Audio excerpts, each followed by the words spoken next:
Je m'appelle David. J'ai 32 ans et toute ma famille vient d'encercler mon atelier avec une flotte de voitures de luxe, exigeant que je leur cède mon héritage pour sauver mon frère de la prison, mais ils ne savaient pas à qui ils avaient vraiment affaire. Avant de vous raconter le moment où un milliardaire les a ignorés pour serrer la main de ma femme, dites-moi d'où vous me regardez dans les commentaires. C'était un mardi après-midi, le genre d'après-midi qui sent habituellement le cèdre et le vernis frais. C'est mon odeur préférée au monde.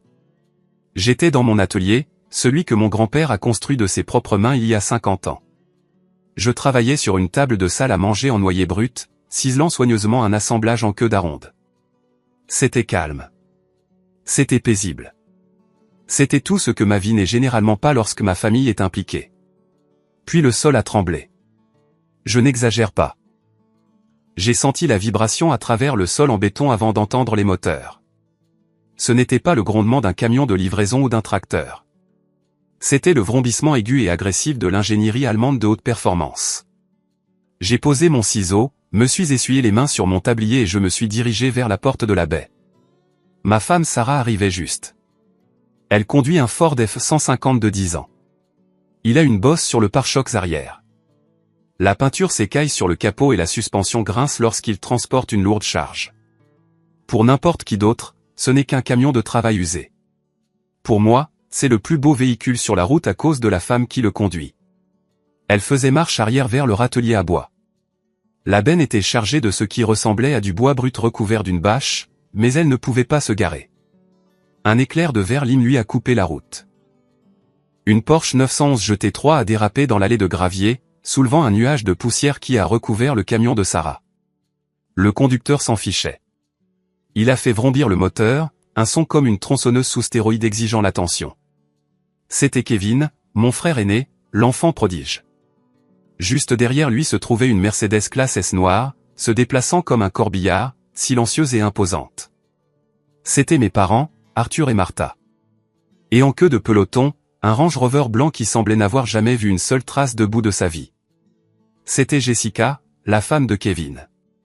Ils se sont garés en formation qui bloquait la sortie, bloquait l'entrée et a effectivement coincé le camion de Sarah contre la pile de bois. On aurait dit une prise d'otage. Kevin est sorti de la Porsche. Il portait un costume qui coûtait probablement plus cher que toute ma collection d'outils. Il a ajusté ses poignets, a regardé la poussière sur ses mocassins italiens polis et a grimacé. Puis il a regardé le camion de Sarah. « Bon sang, David » a-t-il crié, sa voix perçant la poussière qui retombait. « Tu laisses encore ta femme conduire ce tas de ferraille ? C'est une horreur. Ça dévalorise l'immobilier de tout le comté juste par son existence. » Sarah est sortie de la cabine. Elle portait ses vêtements de travail habituels, une salopette en jean, une chemise en flanelle avec les manches retroussées et des bottes à embout d'acier. Ses cheveux étaient attachés en un chignon désordonné et il y avait une tache de graisse sur sa joue. Elle n'avait pas l'air en colère. Elle avait juste l'air calme, effroyablement calme. « Bonjour, Kevin » dit-elle, sa voix stable. « Ravi de te voir aussi. » Bien que d'habitude, les gens appellent avant d'envahir. Kevin ne l'a même pas regardée. Il a regardé à travers elle comme si elle faisait partie du décor, comme si elle était une employée. Il s'est dirigé droit vers moi, la contournant complètement. « Nous n'avons pas le temps pour les politesses » a cassé Kevin. Il a mis la main dans la poche de sa veste et en a sorti une épaisse enveloppe. Il l'a jetée sur mon établi, juste sur la planche de noyer que je lissais. Le papier lourd a glissé sur le bois, manquant de rayer la finition. « Qu'est-ce que c'est » ai-je demandé en la ramassant. C'était lourd. Légalement lourd. C'est la solution, a dit mon père Arthur en sortant de la Mercedes. C'était un homme grand qui était autrefois imposant. Mais aujourd'hui, il avait l'air gris, fatigué, en sueur. C'est les papiers pour transférer le titre de propriété de ce terrain. Nous avons un acheteur en attente, un promoteur. Ils veulent transformer ça, il a fait un vague geste vers mon atelier et les 20 acres de forêt derrière, en un complexe de glamping de luxe. J'ai ri. J'ai vraiment ri. Papa, on en a déjà parlé. Le terrain n'est pas à vendre. Grand-mère me l'a laissé, spécifiquement à moi pour l'atelier. Et c'était son erreur, a ajouté ma mère, Martha. Elle essuyait la poussière de ses lunettes de soleil avec un mouchoir en soie. Elle était sénile à la fin. Elle ne savait pas que tu le gaspillerais à jouer avec des blocs de bois pendant que ton frère est là-bas à construire un empire. Construire un empire? J'ai regardé Kevin. Il faisait les 100 pas, tapant furieusement sur son téléphone. Il ressemblait à un animal en cage. C'est comme ça qu'on appelle ça? Parce qu'à ce que je sache, les empires n'ont pas besoin de vendre l'atelier de menuiserie de leur petit frère pour rester à flot. Kevin a cessé de faire les 100 pas. Il s'est tourné vers moi, les yeux injectés de sang. Tu n'as aucune idée de ce dont tu parles, petite termite. C'est de la finance. Du levier élevé. Tu ne comprendrais pas. J'ai juste besoin de liquidités. Des liquidités temporaires. Liquidité, a répété Sarah, testant le mot sur sa langue. Elle était appuyée contre la calandre de son Ford, les bras croisés. C'est comme ça qu'on appelle ça quand on est sous l'eau. La ferme, a crié Jessica depuis le Range Rover. Elle n'était même pas sortie. Elle a juste baissé la fenêtre. N'ose pas lui parler comme ça. Tu conduis un camion qui sent le fumier. Tu n'as pas le droit d'avoir une opinion sur la finance. Mon sang a commencé à bouillir. Je peux supporter leurs insultes. Je les ai supportées toute ma vie. Mais Sarah, non. Sortez, ai-je dit, ma voix basse. David, sois raisonnable, a dit papa en se rapprochant. Kevin est dans le pétrin. Un petit malentendu avec la SEC et quelques créanciers. Il a besoin d'un prêt relais. Ce terrain est le seul actif de la famille qui n'est pas actuellement bloqué. Bloqué? J'ai regardé papa. Tu m'as dit que ta maison était payée depuis 10 ans.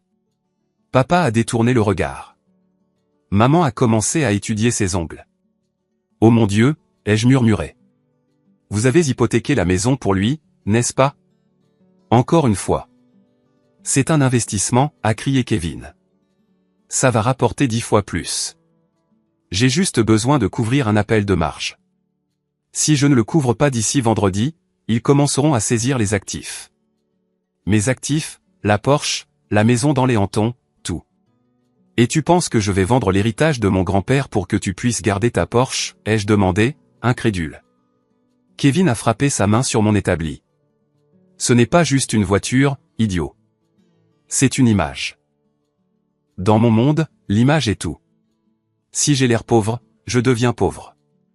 Je ne peux pas me présenter à des réunions dans une Ford. Il a de nouveau pointé du doigt le camion de Sarah avec dégoût. Tu as jusqu'à demain, a dit papa, sa voix se durcissant. Ce n'est pas une demande, David. C'est une urgence familiale. Tu as un devoir. Tu as toujours été l'égoïste. Caché ici dans les bois pendant que Kevin porte le nom de la famille. Maintenant, il est temps de payer ta part.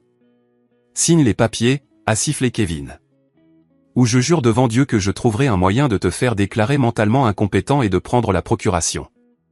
Ne me cherche pas, David. J'ai des avocats qui mangent de la sueur au petit déjeuner. Ils n'ont pas attendu de réponse. Kevin a fait demi-tour, et retourné à sa voiture vers Limay à démarrer le moteur. Le bruit était assourdissant dans le petit atelier. Papa et maman sont remontés dans la Mercedes sans me regarder. Jessica a remonté sa fenêtre.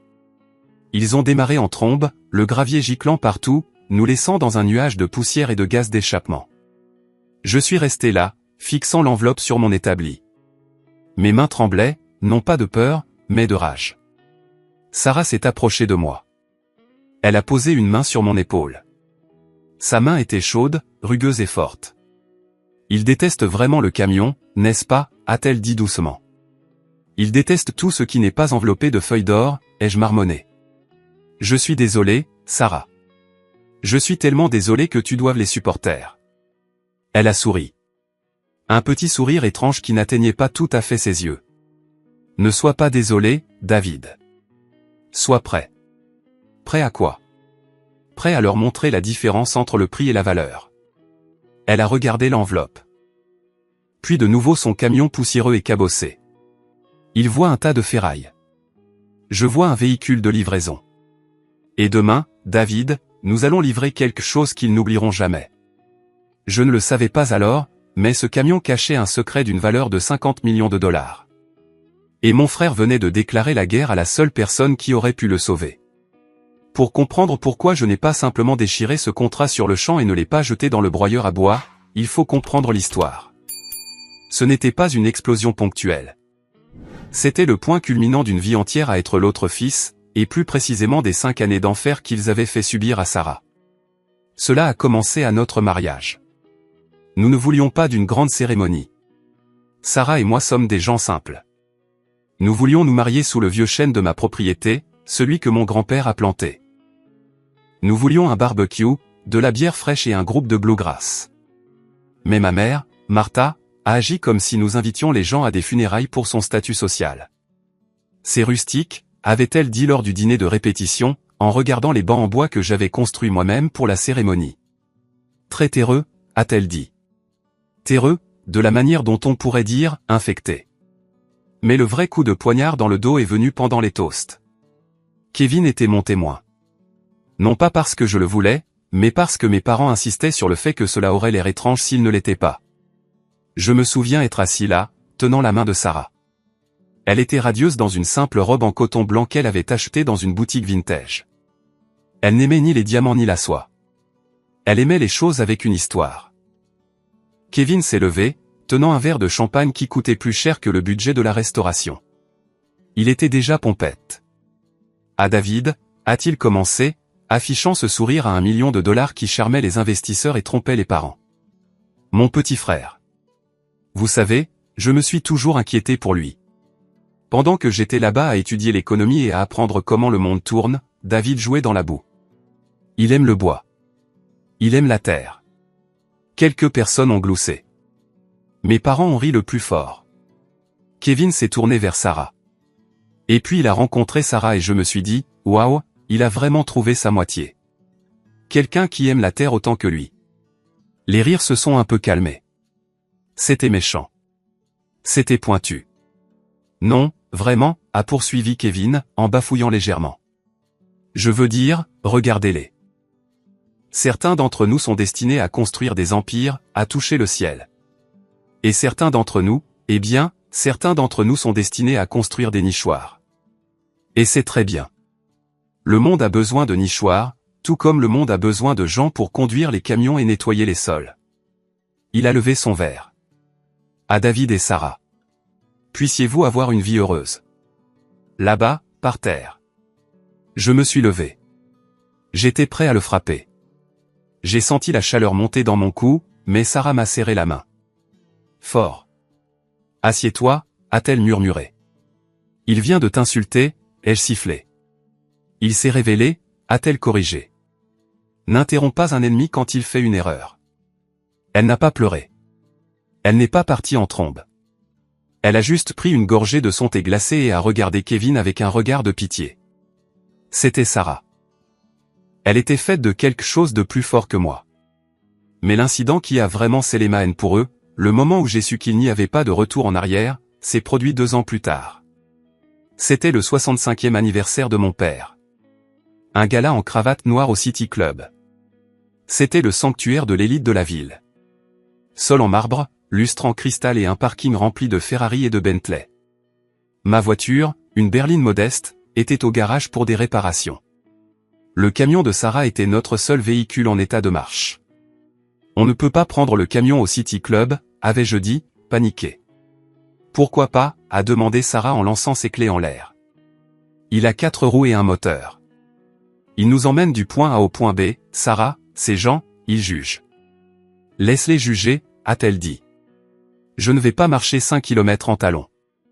Alors, nous avons conduit le Ford F-150.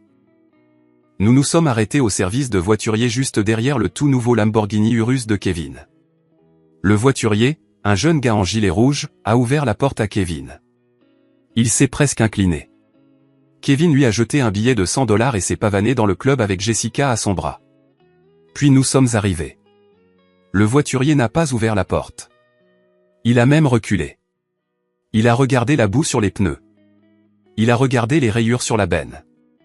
Il nous a regardés. J'ai baissé la fenêtre. Enregistrement pour la fête des Miller. Le gamin avait l'air mal à l'aise. Monsieur, je suis désolé. Nous ne pouvons pas garer de véhicules utilitaires sur le parking de devant. C'est contre le règlement. Ce n'est pas un véhicule utilitaire, ai-je dit, le visage brûlant. C'est le camion personnel de ma femme. Il est grand, balbutia le gamin. Et l'état. Le directeur est très strict sur l'esthétique de l'entrée. Il y a un parking public à environ 4 rues d'ici. J'ai vu Kevin debout en haut des escaliers, regardant. Il n'aidait pas. Il riait. Il nous montrait du doigt un groupe de ses partenaires commerciaux. Et, David, a crié Kevin depuis les escaliers. Gare-le près des poubelles. Il se fondra dans le décor. Le groupe autour de lui a éclaté de rire. Jessica s'est couverte la bouche, gloussant. Mon père, qui venait de sortir pour accueillir les invités, a vu l'agitation. Il a descendu les escaliers. J'ai pensé un instant qu'il allait arranger les choses. Papa, ai-je dit, dis-lui que nous sommes avec toi. Mon père a regardé le camion. Il a regardé la file de voitures de luxe qui attendait derrière nous. Il a regardé les gens qui regardaient. David, a-t-il dit, sa voix froide. Ne fais pas de scène. Tu connais les règles ici. Pourquoi dois-tu toujours être si difficile? Gare-toi plus loin et essaie d'entrer par l'entrée de service. Tu as l'air poussiéreux. Il m'a tourné le dos. Je voulais crier. Je voulais foncer dans les piliers de marbre avec le camion. Sarah a mis le camion en marche. C'est bon, David. Ce n'est pas bon. Ai-je crié. Il te traite comme une ordure. Non, a-t-elle dit calmement, nous éloignant de l'entrée. Ils me traitent comme un stéréotype, et c'est leur faiblesse. Nous nous sommes garés à 4 rues de là. Il a commencé à pleuvoir. Nous avons marché jusqu'au club sous la pluie. Quand nous sommes entrés, trempés et grelottants, Kevin a porté un toast à la dévotion. Regardez David et Sarah, a-t-il annoncé à la salle. Trop radin pour payer un taxi, alors ils ont marché sous la pluie. C'est le genre de cran, ou de stupidité, qui coule dans la famille. Ce soir-là, assis à la table du fond près des portes de la cuisine où il nous avait placés, Jessica s'est penchée vers Sarah. Tu sais, a dit Jessica en faisant tourner son vin. Je pourrais te recommander une bonne crème pour les mains.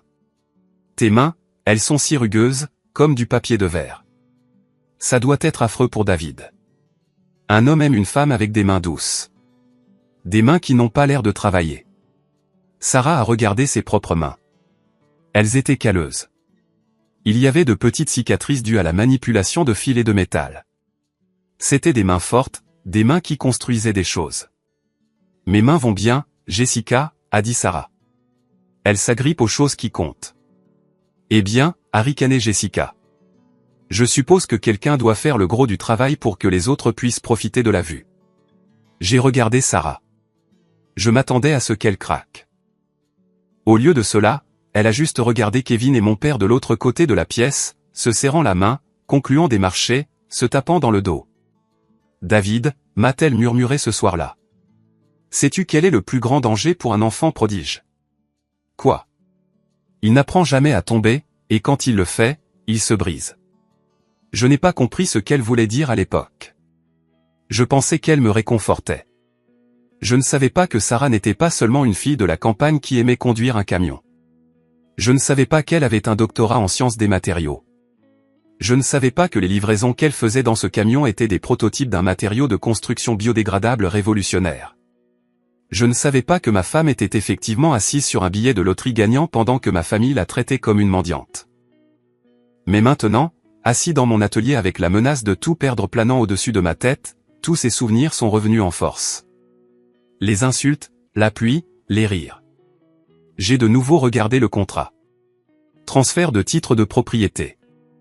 Ils veulent la guerre, ai-je dit à l'atelier vide.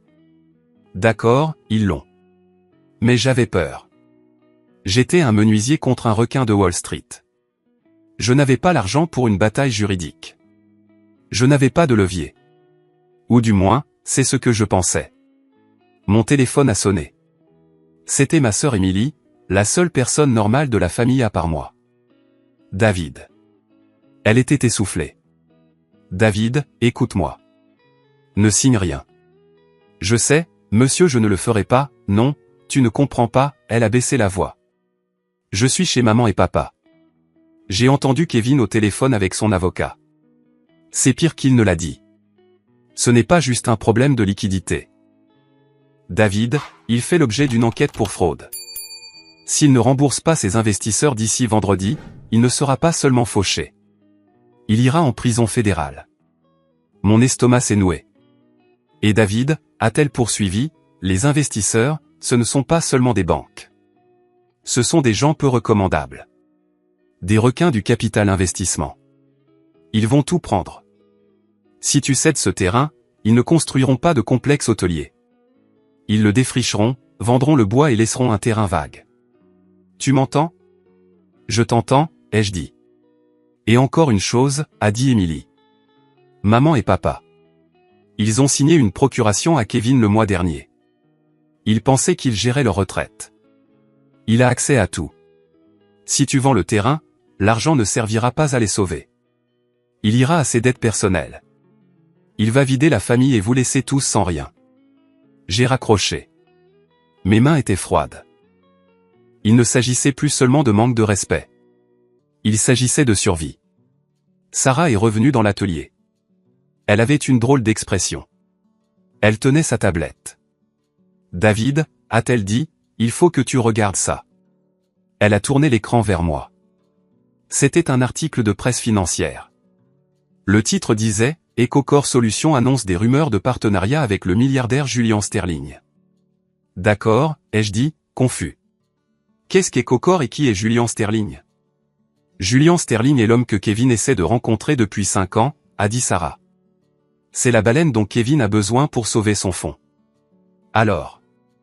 Sarah a glissé vers l'image suivante. C'était un graphique du cours de l'action EcoCore. Il montait en flèche. Kevin a parié contre cette société, a dit Sarah calmement. Il l'a vendue à découvert. Il a parié des millions que cette société ferait faillite. C'est pourquoi il est en faillite. D'accord, ai-je dit, ne comprenant toujours pas, donc, il a fait un mauvais pari. Qu'est-ce que cela a à voir avec nous, avec le camion? Sarah m'a regardé dans les yeux. Elle a pris une profonde inspiration. David, EcoCore. Matériaux de base écologique. Elle a montré la pile de bois à l'arrière de son camion. La ferraille qu'elle transporte tous les jours. Ce n'est pas du bois, David. C'est une fibre composite que j'ai inventée dans notre garage il y a 6 ans. Ignifuge, imperméable, plus résistante que l'acier. Ma mâchoire est tombée. Quoi? Je suis EcoCore, David, a-t-elle murmuré. Je suis la fondatrice. Je suis la PDG. Et Kevin. Kevin vient de parier toute sa vie contre sa propre belle-sœur. Le silence dans l'atelier était absolu. Le genre de silence qui se produit après qu'une bombe a explosé, mais avant que l'onde de choc ne vous atteigne. Tu es quoi, ai-je balbutié. J'ai regardé ma femme. La femme qui découpait des coupons pour les courses. La femme qui raccommodait mes pantalons de travail au lieu d'en acheter de nouveaux. La femme qui conduisait un camion qui ressemblait à un tracteur mourant. Je suis l'actionnaire majoritaire d'EcoCore Solutions, a-t-elle dit, sa voix stable mais basse. Je l'ai constituée sous une société holding pour que ta famille ne fouine pas. Je ne voulais pas qu'ils le sachent. Pas avant que ce soit prêt. Pas avant que les brevets soient sécurisés. Je me suis assis sur un tabouret car mes jambes sont soudainement devenues de la gelée. Attends, tu veux dire les expériences? Les projets de jardinage dans les ateliers arrière? Point Shops, a-t-elle corrigé doucement. Je synthétisais de la lignine à partir de déchets agricoles. Cette boue dont Kevin se moquait toujours. C'était des millions de dollars de recherche chimique propriétaire. Mon cerveau essayait de rattraper son retard. Donc, tu es riche. Sur le papier. Oui, très, a-t-elle dit. Mais tout le capital a été réinvesti dans l'entreprise. Nous étions en mode furtif jusqu'à maintenant. Elle a de nouveau tapoté l'écran de sa tablette. Julian Sterling, l'investisseur milliardaire. Il nous courtise depuis des mois. Il veut les droits exclusifs d'utilisation de mon matériau pour son nouveau projet de ville durable au Nevada. Si je signe avec lui, la valeur d'EcoCore triple du jour au lendemain. J'ai de nouveau regardé le titre. Puis j'ai regardé le contrat froissé que Kevin m'avait jeté. Et Kevin, ai-je commencé. Kevin a vu une petite entreprise inconnue déposer d'énormes brevets et a supposé que c'était une arnaque, a expliqué Sarah. Il a pensé que c'était une bulle, alors il a utilisé l'effet de levier, emprunté de l'argent pour parier que l'action EcoCore s'effondrerait lorsque l'arnaque serait révélée. Il nous a vendu à découvert, David, agressivement. Combien? Assez pour couler un cuirassé, a-t-elle dit. Et comme l'action ne s'est pas effondrée, comme elle a en fait augmenté à cause des rumeurs sur Sterling, il doit la différence. Il est dans une liquidation forcée.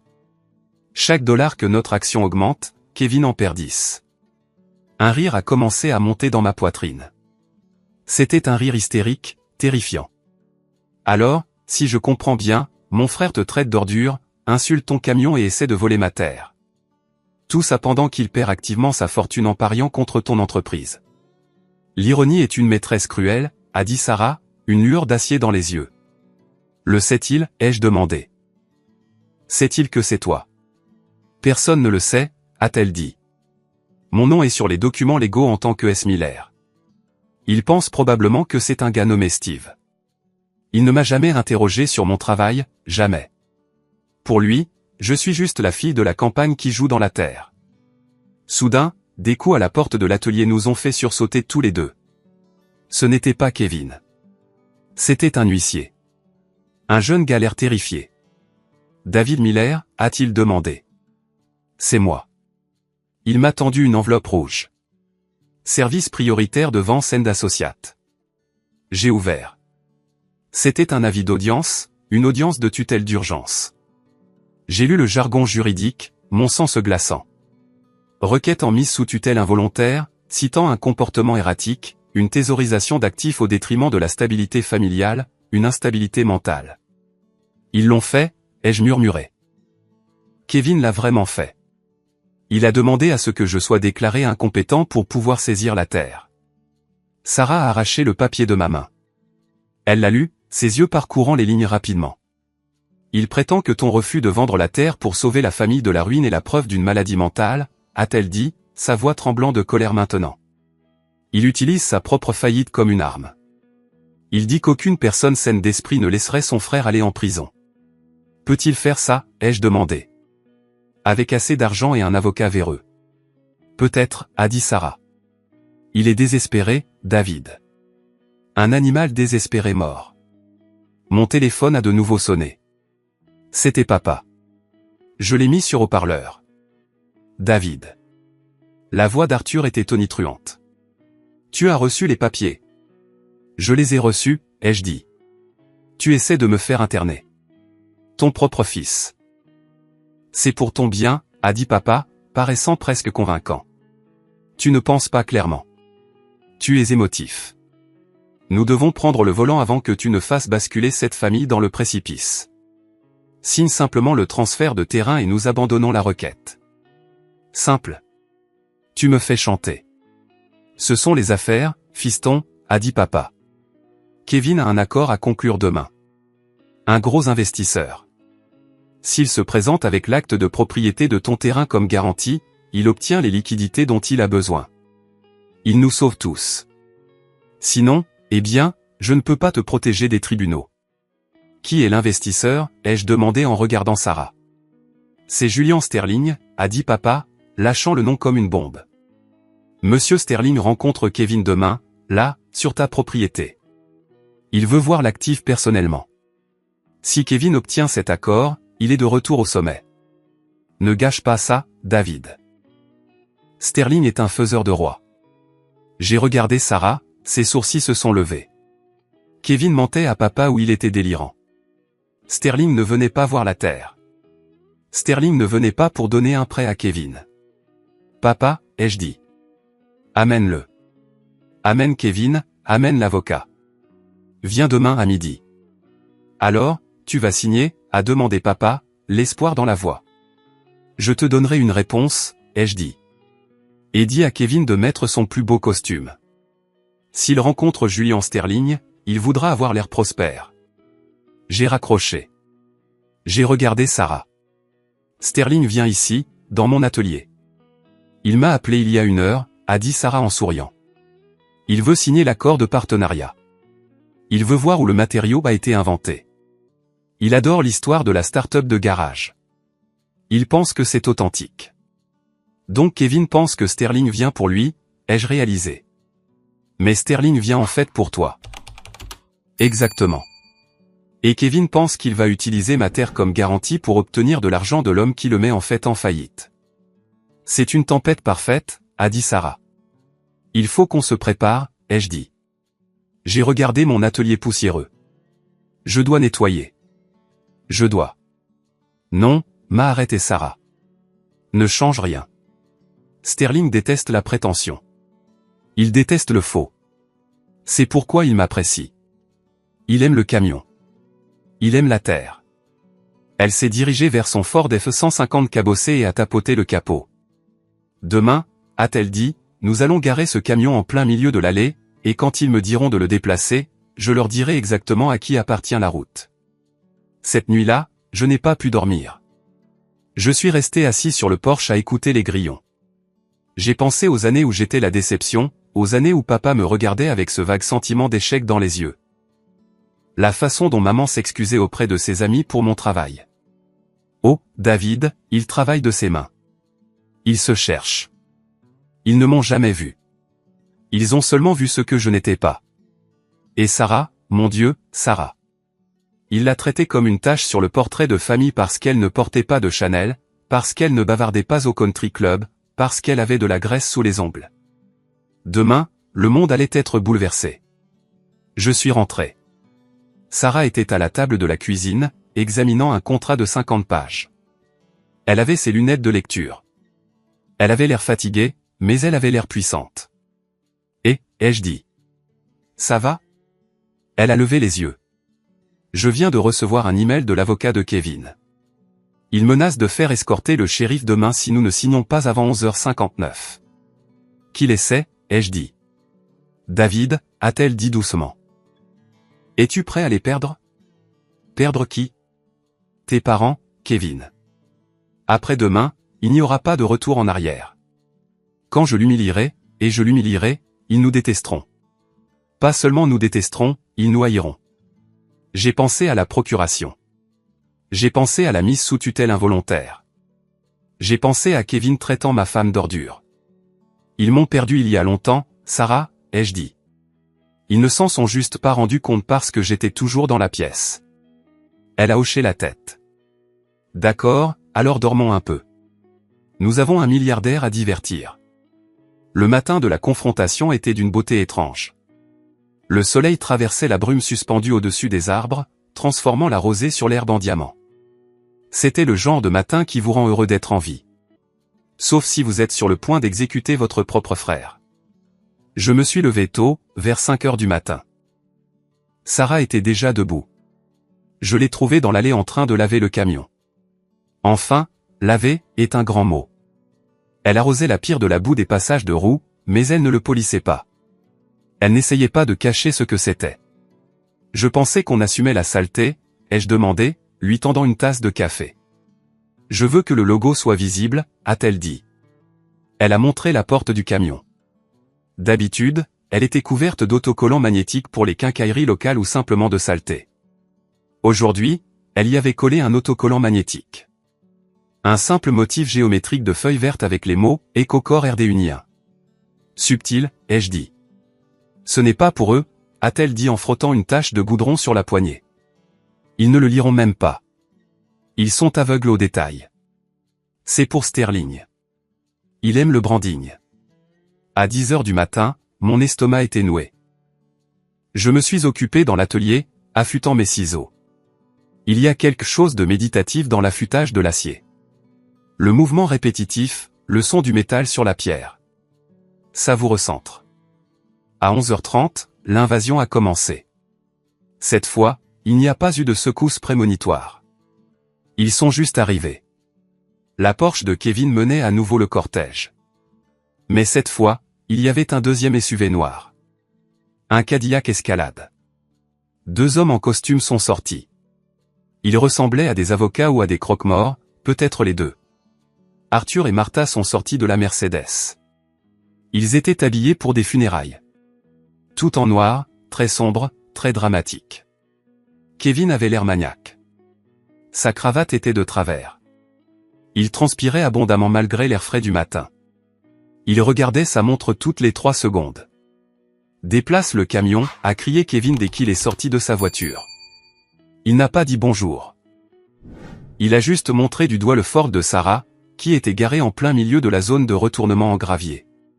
Bonjour à toi aussi, Kevin, a dit Sarah. Elle était assise sur le haillon du camion, buvant du café dans un thermos. Elle avait l'air totalement imperturbable. J'ai dit, déplace-le. Kevin s'est approché, le visage violet. Monsieur Sterling sera là dans 20 minutes. J'ai besoin de cet espace libre pour sa Rolls-Royce. Je ne veux pas qu'il voie ça. Ce camion poubelle dès qu'il arrive. Ce camion reste, ai-je dit en sortant de l'atelier. Je tenais un grand marteau de charpentier à la main, pas de manière menaçante, je le tenais juste. C'était bon d'avoir quelque chose de lourd dans la main. David. L'avocat de l'escalade s'est avancé. Je suis monsieur Vance. Nous nous sommes parlé au téléphone. À moins que vous ne soyez prêt à signer immédiatement le transfert de l'acte de propriété, mes clients m'ont chargé de procéder à l'audience de tutelle. Nous avons un juge en attente. Vous avez un juge en attente un mercredi? Ai-je demandé. Waouh. Le budget corruption de Kevin doit être élevé. Surveille ton langage, a cassé papa. Nous essayons de te sauver de toi-même et de sauver cette famille. C'est pour ça que tu as hypothéqué ta maison, papa, ai-je demandé à voix haute. L'avocat a regardé papa. Papa a tressailli. C'est sans importance, a dit Vance. Le problème est votre capacité à prendre des décisions rationnelles concernant cet actif. Je suis très rationnel, ai-je dit. Je garde ma terre. Alors vous ne nous laissez pas le choix, a crié Kevin. Vance, appelez le shérif. Faites-le expulser. Je veux que cette propriété soit sécurisée avant que Sterling n'arrive. Vous ne pouvez pas simplement m'expulser, ai-je dit. J'ai la procuration sur la succession, a menti Kevin. Ou peut-être n'a-t-il pas menti. Peut-être avait-il aussi trompé papa pour qu'il signe ça. Ce terrain est effectivement à moi. Sarah a sauté du haillon, ses bottes crissant sur le gravier. En fait, a-t-elle dit, sa voix tranchant à travers les cris. Ce n'est pas le cas. Tout le monde l'a regardé. La ferme, Sarah, a sifflé Jessica près de la Mercedes. Les adultes parlent. Le terrain n'appartient plus à David, a dit Sarah, ignorant Jessica. Elle a sorti un document plié de la poche de sa salopette. Kevin s'est figé. Que as-tu fait? L'as-tu vendu? Espèce d'idiot. À qui l'as-tu vendu? Je ne l'ai pas vendu, a dit David, se plaçant à côté de Sarah. Je l'ai transféré il y a 2 ans. Transféré à qui? A exigé papa. Tu ne peux pas transférer un terrain familial sans autorisation. Je l'ai transféré à une société, ai-je dit. Comme un investissement en capital. Quelle société? A exigé Kevin. Une société écran? Je vais les poursuivre. Je vais les enterrer. Timberforge Innovation LLC, a lu Sarah sur le papier. Qui est une filiale à part entière d'EcoCore Solutions. Le visage de Kevin est devenu vide. La couleur s'est drainée de lui si rapidement qu'il ressemblait à un fantôme. Echo. Quoi? A-t-il murmuré. EcoCore, a dit Sarah clairement. La société que tu vends a découvert, Kevin. La société qui est sur le point de te mettre en faillite. Toi. Kevin a pointé un doigt tremblant vers elle. Tu travailles pour eux. Tu es une de leurs chauffeuses. Sarah a ri. C'était un son froid et dur. Oh, Kevin, tu ne comprends toujours pas, avant qu'elle ne puisse expliquer, un bourdonnement grave et profond a rempli l'air. C'était différent du cri de la Porsche. C'était le son d'une puissance pure et sans mélange. Une énorme Rolls-Royce fantôme noire est entrée dans l'allée. Elle était flanquée de 2 SUV de sécurité noirs. Il est là, a halté Kevin. La panique a pris le dessus. Il a oublié Sarah. Il a oublié la terre. Il est passé en mode survie. D'accord, tout le monde, agissez normalement, a crié Kevin en s'essuyant la sueur du front. David, cache le marteau. Sarah, dégage ce camion. Papa, tiens-toi droit. Il a couru vers la voiture qui approchait, ajustant sa cravate, affichant son faux sourire d'homme d'affaires prospère. Monsieur Sterling, a salué Kevin. Par ici. Bienvenue. La Rolls-Royce a glissé devant Kevin, sans même ralentir. Kevin a dû sauter sur le côté pour éviter d'être heurté par le rétroviseur. La voiture a roulé lentement vers l'atelier, vers le Ford F-150. Kevin a couru après elle. Monsieur Sterling, vous vous trompez de chemin. C'est la zone de service. Ce sont juste les employés.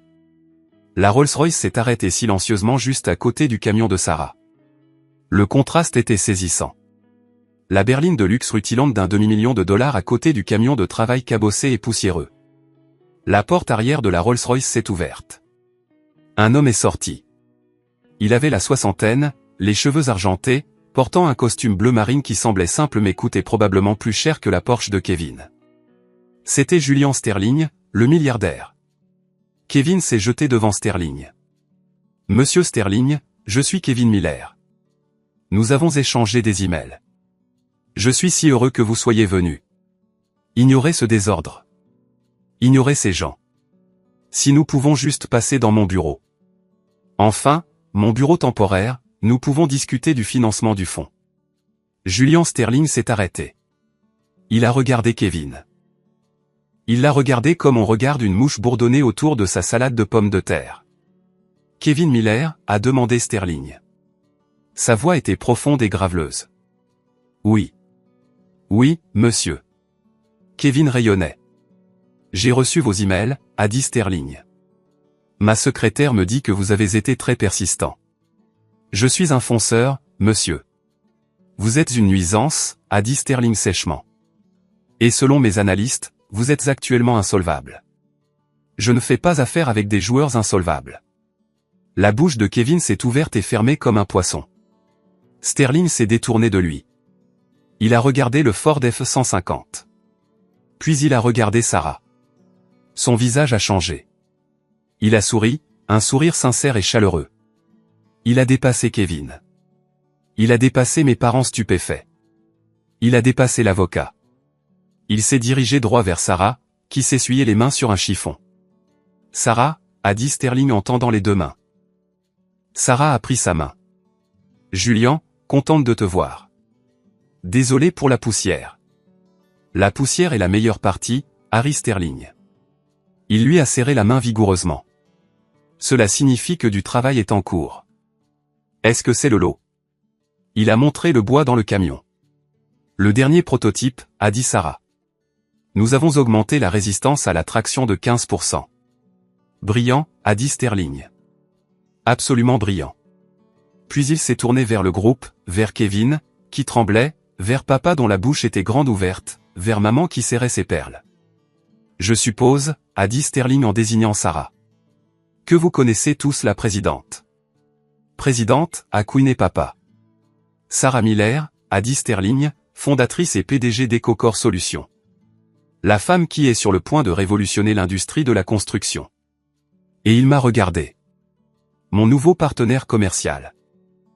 Le silence qui a suivi la présentation de Julian Sterling était plus lourd que le bois sur le camion de Sarah. C'était un vide, une force physique qui a aspiré l'air de la clairière. PDG? A murmuré Kevin. Le mot a à peine franchi sa gorge. Il a regardé Sarah.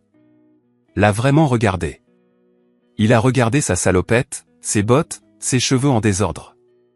Son cerveau essayait de résoudre l'équation et échouait lamentablement. Mais elle conduit un camion. Sterling s'est tourné lentement pour regarder Kevin. Les yeux du milliardaire étaient froids.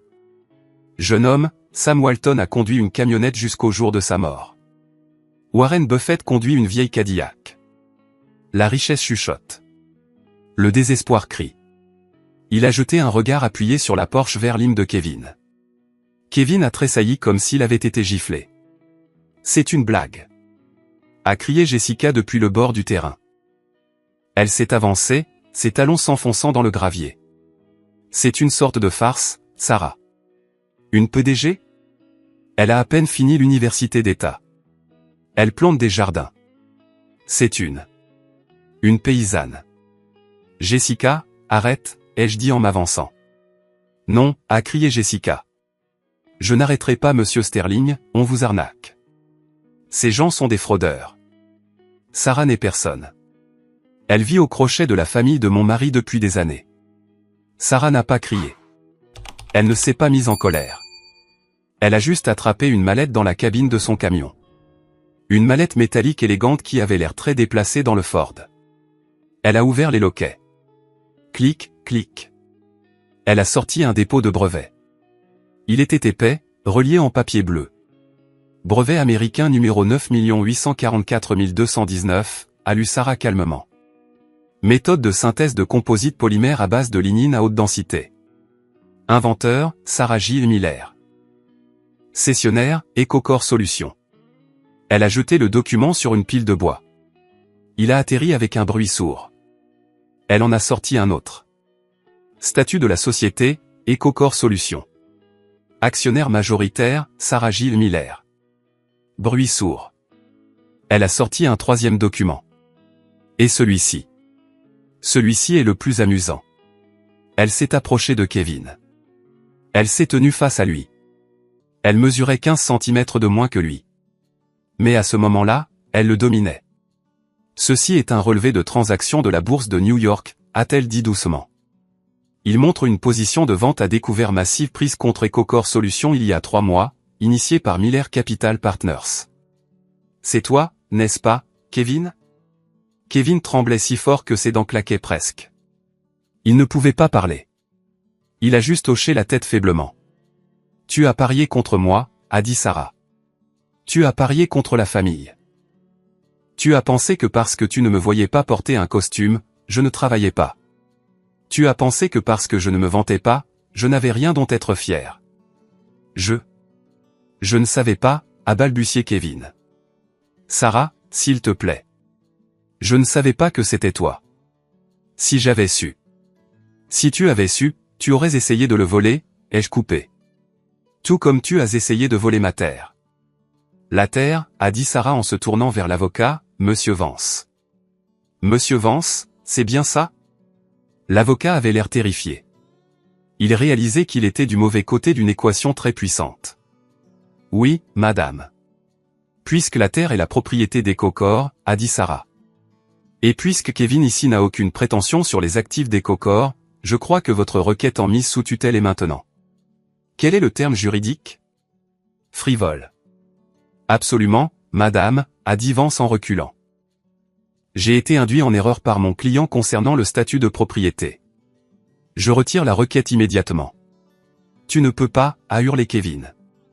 Il a attrapé le bras de l'avocat. Tu ne peux pas partir. J'ai besoin de ça.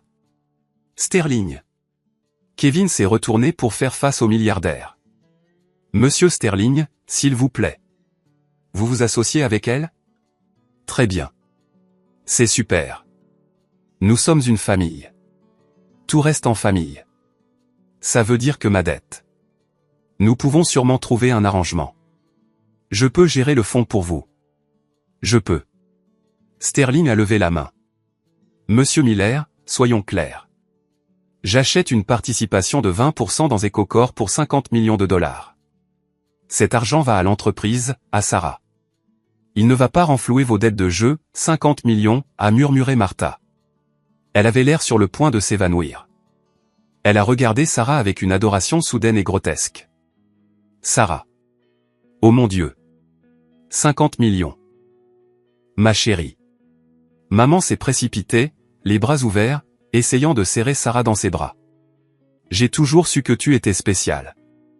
Ne te l'ai-je pas dit, Arthur? J'ai dit, Sarah a une intelligence discrète. Nous ne faisions que te tester, t'endurcir. Sarah a fait un pas en arrière. Elle n'a pas laissé maman la toucher. Arrête, a dit Sarah. Arrête, c'est tout.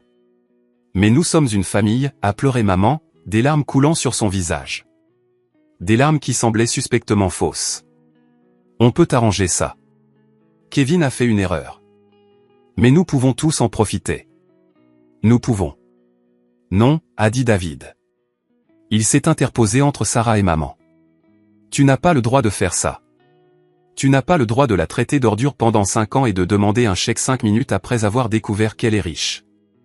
David, a aboyé papa, essayant de reprendre son autorité. Ne sois pas égoïste. Ton frère risque la prison. Nous risquons la saisie. Si Sarah a cet argent, elle a l'obligation morale d'aider. Obligation morale? J'ai ri. Où était ton obligation morale quand tu as essayé de me faire interner hier? Où était ton obligation morale quand tu as hypothéqué la maison sans me le dire? Nous avons fait ce que nous devions faire, a crié papa. Et maintenant je fais ce que je dois faire, a dit Sarah. Elle s'est tournée vers Sterling. Julian, les papiers sont prêts? Juste ici. Sterling a fait signe à l'un de ses gardes du corps qui lui a tendu un dossier. Sarah a pris un stylo. Elle a posé le dossier sur le capot de son camion Ford sale et cabossé. Elle a signé son nom avec une fioriture. Voilà, a-t-elle dit. L'accord est conclu. EcoCore est financé. Elle s'est tournée vers Kevin. Et Kevin, à propos de ta position de vente à découvert. Kevin a levé les yeux, une lueur d'espoir dans les siens. Oui. Tu vas la fermer. Tu vas me laisser sortir. Non, a dit Sarah. L'action se négocie actuellement à 45 $ l'action. Quand la nouvelle de ce partenariat avec Sterling sera publiée dans, elle a regardé sa montre. 10 minutes. Les analystes prévoient qu'elle bondira à 120 $. Kevin a halté. Il a fait le calcul dans sa tête. Je ne peux pas couvrir ça. C'est 12 millions de dollars de pertes. Je ne les ai pas, alors tu ferais mieux de commencer à vendre, a dit Sarah froidement. Commence par la Porsche. Kevin est tombé à genoux. Littéralement, il s'est effondré dans le gravier, sanglotant. Ce n'était pas un cri digne. C'étaient les lamentations d'un enfant gâté à qui on avait enfin dit non. Jessica l'a regardé avec dégoût. Elle ne l'a pas réconforté. Elle a regardé le Range Rover, puis Sarah. Sarah, a dit Jessica, sa voix tremblante. Je ne pensais pas ce que j'ai dit sur tes mains. J'étais juste jalouse. Vraiment. Je sais que tu l'étais, a dit Sarah. Mais Jessica, tu n'es pas invitée au dîner de célébration. Monsieur Vance, a dit Sarah à l'avocat. Veuillez escorter ces intrus hors de la propriété de ma société. Sauf David. C'est le directeur du design. Directeur du design? Je l'ai regardé. Quelqu'un doit concevoir les meubles pour le nouveau siège social. Elle a fait un clin d'œil. L'avocat a hoché la tête. Monsieur Miller, Madame Miller, Kevin, je vous suggère de partir maintenant. Papa m'a regardé une dernière fois. David, s'il te plaît. On va perdre la maison. J'ai regardé l'homme qui m'avait élevé, l'homme qui m'avait ignoré, l'homme qui m'avait vendu. Tu as un fils intelligent, papa, ai-je dit en montrant Kevin, qui pleurait dans la poussière. C'est un bâtisseur d'empire. Je suis sûr qu'il trouvera une solution. Je leur ai tourné le dos. J'ai entendu les portières des voitures claquer. J'ai entendu les moteurs démarrer. Mais cette fois, ils ne les ont pas fait vrombir. Ils sont partis lentement, vaincus, dans un nuage de poussière qui ne ressemblait plus à une insulte, mais à une purification. Quand la dernière de leur voiture a disparu au bout de la route, le silence est revenu dans l'atelier. Mais il était différent maintenant. Ce n'était pas le silence de la clandestinité. C'était le silence de la victoire.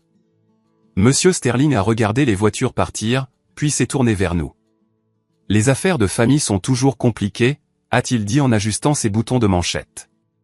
Mais vous avez bien géré ça, Sarah. La fermeté. J'aime ça. Ils ne m'ont pas laissé beaucoup de choix, a dit Sarah, ses épaules s'affaissant enfin. Elle avait l'air épuisée. L'adrénaline retombait.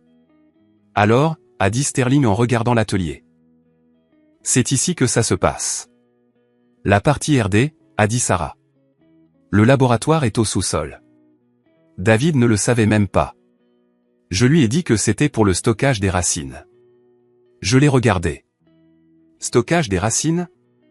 Tu as construit un laboratoire dans ma cave à légumes. J'avais besoin d'un environnement à température contrôlée, a-t-elle haussé les épaules. Et tu ne descends jamais là-bas à cause des araignées.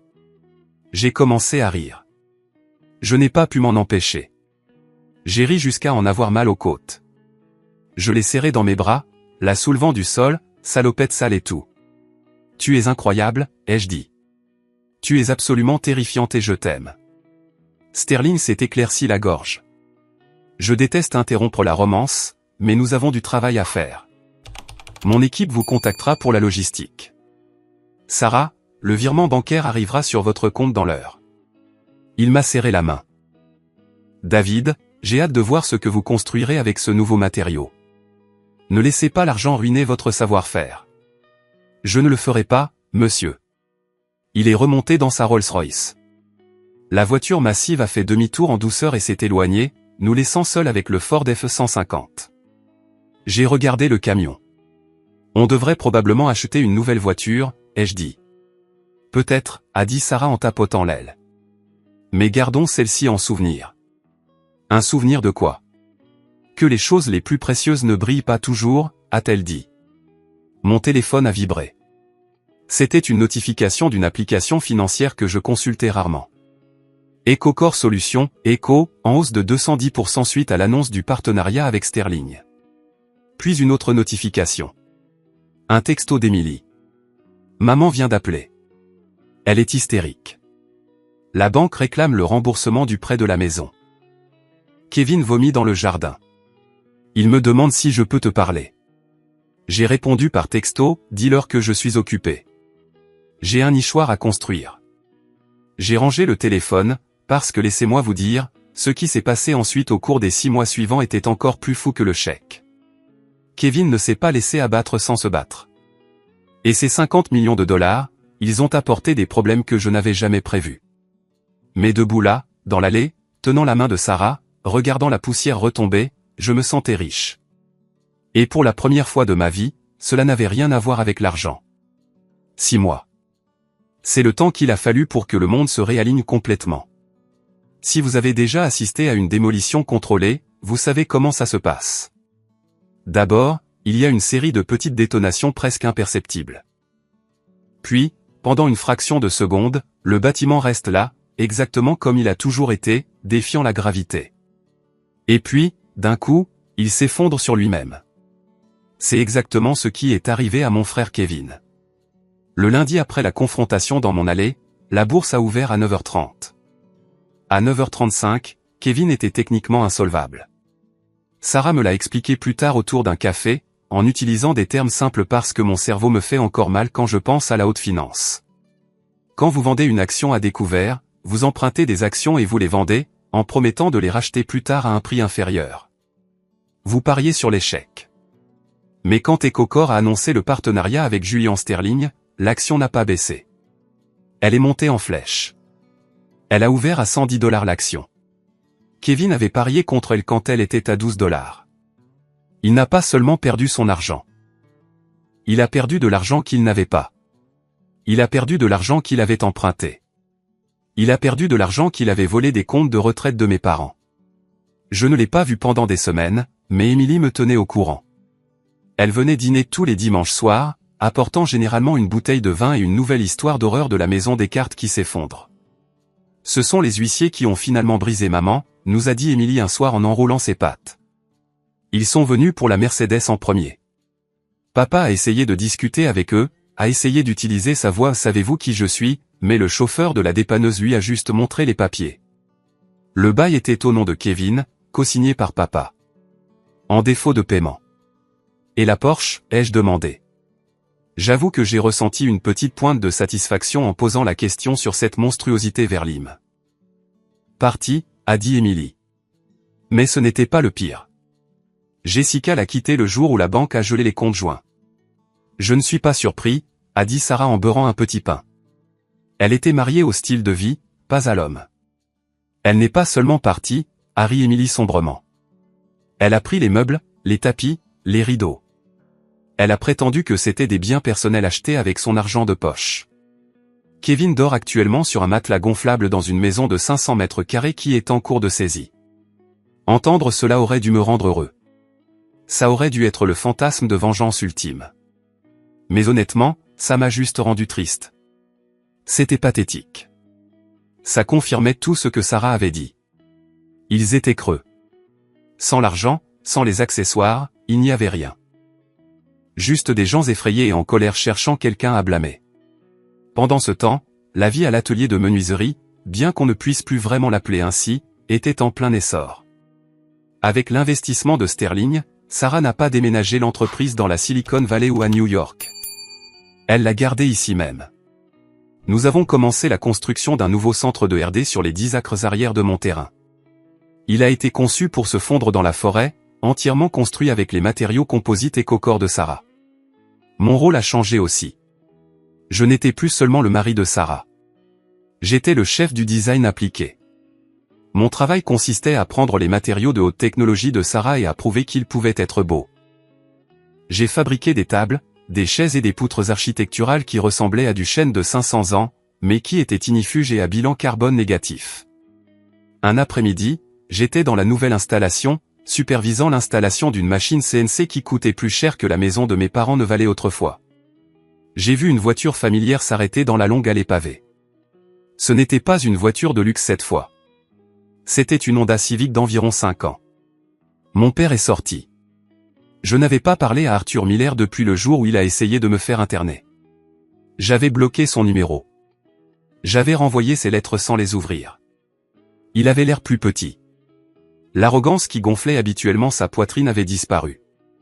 Son costume était mal ajusté, comme s'il avait perdu 10 kilos. Il s'est dirigé vers moi, regardant autour de lui le chantier de construction animé. Les ouvriers, l'énergie du succès. Je l'ai rencontré à la barrière de sécurité. David, a-t-il dit, sa voix rauque. Arthur, ai-je répondu. Je ne pouvais pas l'appeler papa. Plus maintenant. C'est impressionnant, a-t-il dit en désignant le bâtiment de verre et de bois.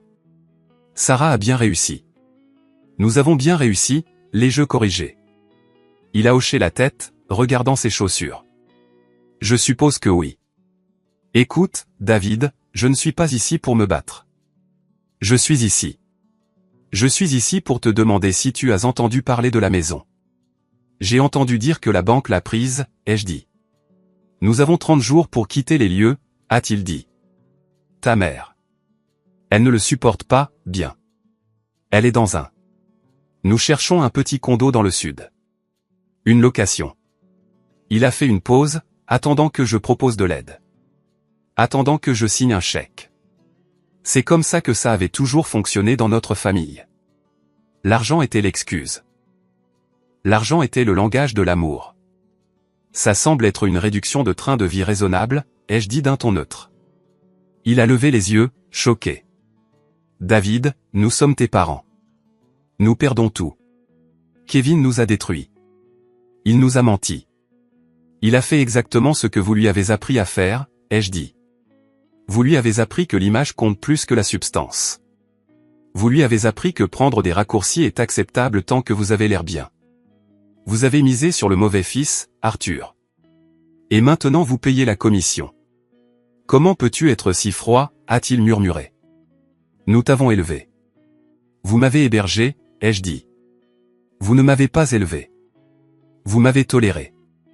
Et quand je suis devenu gênant, vous avez essayé de me faire enfermer. Vous avez amené un avocat chez moi pour me priver de ma liberté parce que vous vouliez ma terre. Je me suis penché plus près de la barrière. Ce n'est pas quelque chose pour lequel on s'excuse un week-end. C'est une rupture définitive. Alors c'est tout, a-t-il demandé, les yeux larmoyants. Tu vas nous laisser couler. Je vous laisse nager, ai-je dit. Pour la première fois de votre vie, vous allez devoir survivre avec ce que vous avez réellement, pas avec ce que vous prétendez avoir. C'est une leçon précieuse. Je l'ai apprise il y a des années. Je me suis retourné et je suis retourné vers le bâtiment. Il a appelé mon nom une fois, mais je ne me suis pas arrêté. Je suis entré dans le hall où Sarah examinait des plans avec les architectes. Elle m'a regardé. Elle a vu la tension dans ma mâchoire. Ton père, a-t-elle demandé. Ouais. Lui as-tu donné quelque chose? Je lui ai donné la vérité, ai-je dit. Sarah a souri et m'a serré la main. C'est plus généreux qu'il ne le mérite. Mais le vrai coup de grâce, le moment qui a vraiment bouclé la boucle, s'est produit 2 semaines plus tard. Je devais aller chercher une pièce pour le nouveau camion électrique que Sarah m'avait acheté. C'était un Rivian, une bête de machine, mais j'avais toujours un faible pour le modifier moi-même. Je suis allé au grand magasin de pièces automobiles de la ville, celui avec le comptoir de rabais commercial. Je suis entré, portant mes vêtements de travail, parcourant les allées à la recherche d'un filtre hydraulique spécifique. « Puis-je vous aider à trouver quelque chose, monsieur ?» a demandé une voix depuis le comptoir. Je me suis figé. Je connaissais cette voix. C'était une voix qui criait sur les serveurs si le vin n'était pas refroidi à précisément 12 degrés. Je me suis tourné lentement. Derrière le comptoir, portant un gilet rouge avec un badge nominatif indiquant « stagiaire », se trouvait Kevin. Il avait l'air mal en point. Ses cheveux s'éclaircissaient. Il avait des cernes sous les yeux. Il ne portait pas de costume italien. Il portait un polo en polyester qui était serré au niveau du ventre. Il m'a vu. Ses yeux se sont écarquillés. Il a instinctivement essayé de se cacher derrière la caisse, mais il était trop tard. « Kevin » ai-je dit. Il s'est levé lentement, son visage devenant d'un cramoisi profond et humilié. « David. » Nous sommes restés là un moment, séparés par un comptoir en stratifie et une vie de ressentiment. L'enfant prodige qui se moquait du travail manuel, qui méprisait l'industrie des services, scannait maintenant des codes-barres pour 12 $ de l'heure. Je donne juste un coup de main. Il a menti immédiatement. Le réflexe était toujours là. Consultation pour le directeur régional, optimisation de leur flux de stock. J'ai regardé son badge nominatif, stagiaire. Je ne l'ai pas dénoncé. Je ne me suis pas moqué de lui. Je n'ai pas ri. J'ai besoin d'un filtre pour un Rivian R1T, ai-je dit. Kevin l'a tapé dans l'ordinateur. Ses mains tremblaient. Allez 4, étagère B, merci, ai-je dit. J'ai commencé à m'éloigner, mais Kevin a appelé. David. Je me suis arrêté. Est-ce qu'elle est heureuse, a-t-il demandé. Sarah. Elle est très heureuse, ai-je dit. Elle change le monde. Kevin a hoché la tête, baissant les yeux sur le comptoir. J'ai vraiment tout gâché, n'est-ce pas? Ouais, Kevin, ai-je dit. Tu as parié contre la maison, et la maison gagne toujours. Je suis allé à l'allée 4. J'ai acheté mon filtre. J'ai payé à une autre caisse. En sortant vers mon camion, j'ai vu Kevin me regarder à travers la vitre. Il ressemblait à un fantôme hantant sa propre vie. J'ai alors réalisé que je ne le détestais plus. Je le plaignais. Il était un produit de la vanité de mes parents, un produit manufacturé qui avait échoué au contrôle qualité et avait été rappelé. Je suis monté dans mon camion, mon beau et puissant camion électrique, et je suis rentré chez moi, auprès de ma femme. Il est maintenant dans le garage, à côté des véhicules électriques de haute technologie et des motos vintage restaurées que j'ai enfin eu le temps et l'argent de collectionner. Nous l'avons nettoyé, réparé la suspension et redressé les pires bosses, mais nous ne l'avons pas repeint. Sarah ne m'a pas laissé faire. Les rayures racontent l'histoire, a-t-elle dit. Un soir, environ un an après que la poussière soit retombée, Sarah et moi étions assis sur le haillon de ce vieux camion. La porte du garage était ouverte, encadrant une vue du soleil se couchant sur le nouveau campus d'EcoCore. La lumière ambrée frappait les panneaux solaires sur le toit du laboratoire, les faisant briller comme de l'or. De l'or véritable, pas l'or des fous que mon frère avait poursuivi. Nous buvions de la bière nationale bon marché, parce qu'il y a des habitudes qu'on ne veut pas rompre. Est-ce que ça te manque parfois, a demandé Sarah en balançant ses jambes. Quoi donc? Être invisible, a-t-elle dit. Avant que tout le monde ne le sache. Avant que Forbes ne nous mette en couverture. Avant les emails constants des investisseurs. J'y ai réfléchi. Il y avait une certaine liberté à être sous-estimé. Quand les gens pensent que vous n'êtes personne, ils vous montrent exactement qui ils sont. Ils enlèvent leur masque parce qu'ils ne pensent pas que vous valez l'effort de jouer la comédie. Le manque de respect ne me manque pas, ai-je dit. Mais le calme me manque. Sarah a posé sa tête sur mon épaule. On peut toujours acheter une île. Sterling essaie de m'en vendre une dans les Caraïbes. Je ne veux pas d'île, ai-je dit. Je veux ça. Mon atelier, mes bois. Toi. Tu m'as, moi, a-t-elle dit. Tu m'as toujours eu. Même quand j'étais juste cette fille de la campagne qui conduisait le camion de ferraille. J'ai regardé ses mains. C'étaient toujours les mêmes mains. Fortes, capables, peut-être un peu moins calleuses maintenant qu'elle passait plus de temps dans la salle de conférence que dans le laboratoire, mais c'étaient les mains qui avaient bâti une fortune pendant que tout le monde était occupé à se regarder dans le miroir. Tu sais, ai-je dit, j'ai réalisé quelque chose aujourd'hui. Maman et papa. Ils ne nous ont jamais vraiment connus. Pas vraiment. Ils connaissaient une version de nous, a corrigé Sarah. Ils connaissaient la version qui correspondait à leur récit. Tu étais l'échec. J'étais la paysanne et Kevin était le prince. Quand nous avons brisé ce récit, leur monde s'est brisé avec lui. Émilie dit qu'ils vont bien, ai-je dit. Papa a trouvé un travail dans les assurances.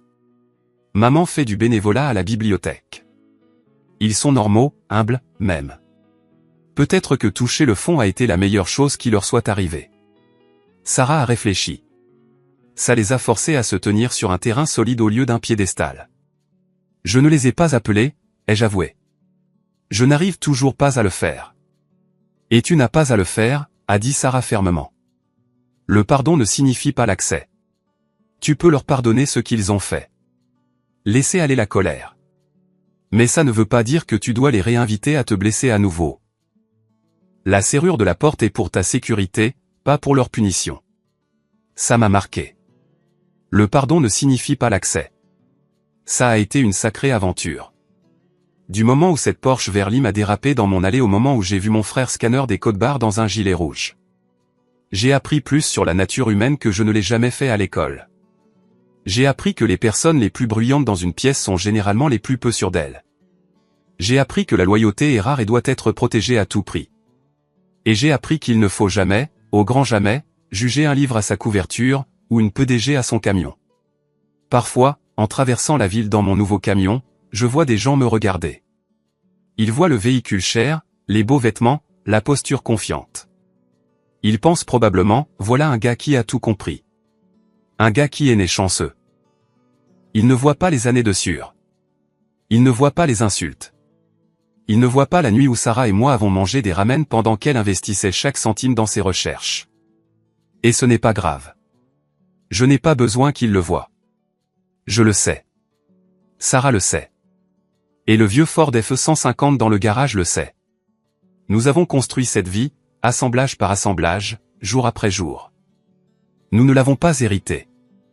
Nous ne l'avons pas volé. Nous l'avons gagné. Et pour moi, c'est le seul type d'empire qui vaille la peine d'être construit. S'il y a une chose que je veux que vous reteniez de mon histoire, c'est ceci, la vraie valeur est interne, pas externe. Nous vivons dans un monde obsédé par l'emballage. Nous jugeons les gens par la voiture qu'ils conduisent, la marque de leur montre ou le titre de leur post sur leur profil LinkedIn. Ma famille était tellement aveuglée par l'emballage du succès, les voitures de luxe, les adhésions au country club, qu'elle a complètement manqué la substance réelle juste devant elle. Ils ont confondu la dette de Kevin avec la richesse. Et ils ont confondu la frugalité de Sarah avec la pauvreté. Cette erreur leur a tout coûté. Ne faites pas cette erreur dans votre propre vie. Ne sous-estimez pas les gens discrets. Ne méprisez pas la personne qui fait le sale boulot. Et surtout, ne laissez la perception de quiconque définir votre valeur. Mon frère a poursuivi l'apparence de la richesse et s'est retrouvé avec rien. Ma femme a poursuivi la réalité de la valeur et s'est retrouvée avec tout. Soyez comme Sarah. Soyez la personne qui construit, pas la personne qui se vante.